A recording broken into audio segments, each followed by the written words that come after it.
বিসমিল্লাহির রহমানির রহিম। ইন্ডিয়াকে যে ইলিশ মাছ দিছে, আবারও দিবে, দিয়েছে, দিব না বলে আবার দিয়েছে, কিন্তু দিয়েছে, আবারও কি দিবে? মানে এরকম বিজনেস চলতেই থাকবে, শুরু হয়ে গেল। এরম এরম বিজনেস যদি শুরু হয়ে যায় বা হওয়ার চিন্তা ভাবনা থাকে, তাহলে এখানে কিন্তু কিছু বলার থাকে, যেটা বাংলাদেশ জনগণ বলতে চাই। এটা যাচাই করা উচিত যে ইংলিশ মাছটা যে দিছি, দেওয়া ঠিক হবে নাকি বা দিব নাকি। এটা কত পার্সেন্ট লোক বলছে দিতে, হ্যাঁ দাও। কত পার্সেন্ট লোক বলছে যে আগে কথা হোক তারপরে দাও। আপনি না যায়নি, না শুনি ইলিশ মাছ দিবেন, এটা তো ঠিক না। আগে ইলিশ মাছ খাওয়ার যোগ্যতা অর্জন করুক, তারপরে দেন।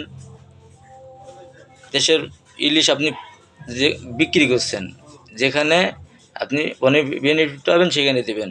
তাহলে আপনার প্রবাসে যে 2 কোটি লোক আছে, তারা তো ইচ্ছা করে খাইতে, তারা তো টাকা দিয়ে নেবে, তাদেরকে দেন। তারা তো খাইতে চায়, তাদের তো দেশের লোক, তারা তো অধিকার বেশি।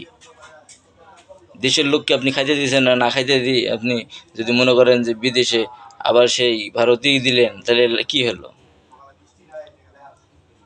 বন্ধ টু বন্ধ কোনো কথা নাই, আগে কথা হবে, তার সাথে অনেক কথা আছে, তার সাথে বহুত কথা আছে, সেই কথা শেষ করবে, কথার লাইনে আসবে, তারপরে গান তার সাথে সিদ্ধান্ত হবে দিব কি দিব না ইলিশ। ততদিন বাংলাদেশের মানুষ খাক, মাছে ভাতে বাঙালি বললে হবে না। মাছে মাছে বাঙালি আগে মানুষকে খাবি হতে হবে, কইরি দেখাবে, তারপরে আরও খাক মানুষ। আগে তো পাতক না, এখন তো পাছে, দাম একটু বেশি। বাংলাদেশের তো আর্থিক অবস্থা ভালো না, সেদিন দাম একটু বেশি, কিন্তু আর্থিক অবস্থা আল্লাহ তো এরকম রাখবে না, চেঞ্জ হবে নাকি? সবসময় তো সময় বাতাস একরকম হয় না, একটু 19-20 হয় নাকি? আর এই দিনটাও ঘুরবে, তখন মানুষ আরও সস্তায় খাবে। ইলিশ দেওয়া বন্ধ করে দিতে হবে। আর সাথে কোনো ইলিশের আগে ডক্টর ইউনুস স্যারের সাথে ইন্ডিয়ার মোদি স্যারের এখনও আমেরিকায় যাই সাহস হলো না কথা বলার, সামনে যাওয়ার। কারণ মোদি স্যারের কপালে এখন ভাঁজ দেখা দিতেছে যে এখানে কে দাঁড়িয়ে আছে, কার সাথে যে কথা বলতে হবে, তার ভিতরে এখন শুরু হয়ে গেছে অলরেডি, যে এখন কি বলবো কি বলবো কি বলবো কি বলবো। ঠিক আছে, এ তো শেখ হাসিনা না যে যত মাথা বুঝলি বুঝ দিল, চলে আসলো, হয়ে গেল, যা বলবে তাই, ঘুমাইলো, নাকে তেল দিয়ে ঘুমাইলো, এই দিন শেষ, এই দিন শেষ। এখন মানুষ বুঝতে শিখেছে, দেখতে শিখেছে, মানুষ ঠিকই শিখছে, কোনটা ন্যায় কোনটা অন্যায় সেটা বুঝে। এখন মানুষের সচেতন, মানে চক্ষুটা খুলে গেছে। আগে অনেকজনের চক্ষু বুঝতে থাকতো, দেখবো না বুঝলি, কিছু বলবো না বুঝলি চুপ করে থাকতো, কিন্তু দেখলাম আর মানুষের ভিতরে না, এগুলা ভাবে বের হয়ে আইছে, এটা রক্ততে বের হয়ে আইছে, তাজা রক্ততে এগুলা বের হয়ে আইছে।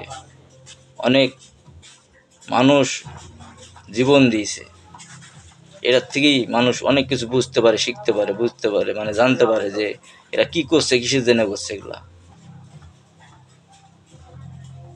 পুলিশ এখন আসি পুলিশের জায়গাতে পৌঁছাতে পারছে না, তাদের ভিতরে কতটুক ভয় এখনো আছে, কতটুক ভাবে তারা অন্যায় করে গেছে। এত টাকা পয়সা লুটপাট করি খাই, মানুষকে না খাবি থই, লাভটা কি হয়েছে তাদের? আল্লাহ তাআলা আমাদের সবাইকে বোঝার তৌফিক দান করুক, আল্লাহ তাআলা আমাদের হেদায়েত দান করুক। আর একটা কথা বলি, যেটা হলো, পুলিশ যদি পুলিশের কাজে না ফিরে, ব্যাংকের লোক যদি কাজে না ফিরে, বহুত বাংলাদেশের লোক বসে আছে অচল, তাদেরকে কাজে লাগান।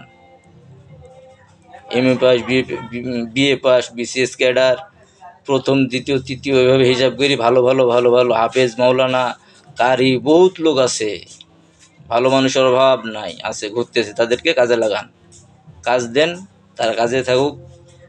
আর যারা এখন মনে করেন টুকটাক লাগিয়ে যাইতেছেন, তারা ফিরে আসেন, কাজ করে আগে দেশ বাঁচান, আগে দেশের অবস্থা ফিরান, আগে দেশের মানুষকে কিভাবে সঠিক পথে আনা যায় সেটা করেন, তারপরে সুষ্ঠু নির্বাচনে যান।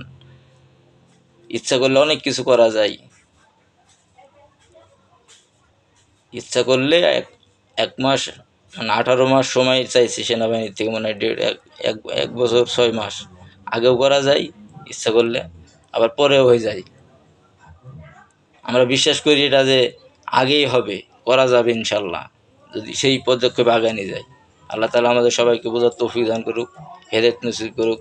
সবাই ভালো থাকবেন ইনশাআল্লাহ। আমার জন্য দোয়া করবেন, আমি আপনাদের জন্য দোয়া করি, আপনাদের পরিবারকে নিয়ে যেন আপনারা ভালো থাকেন। আল্লাহ তাআলা যেন আপনাদের সবাইকে ভালো রাখে ইনশাআল্লাহ, আমিন।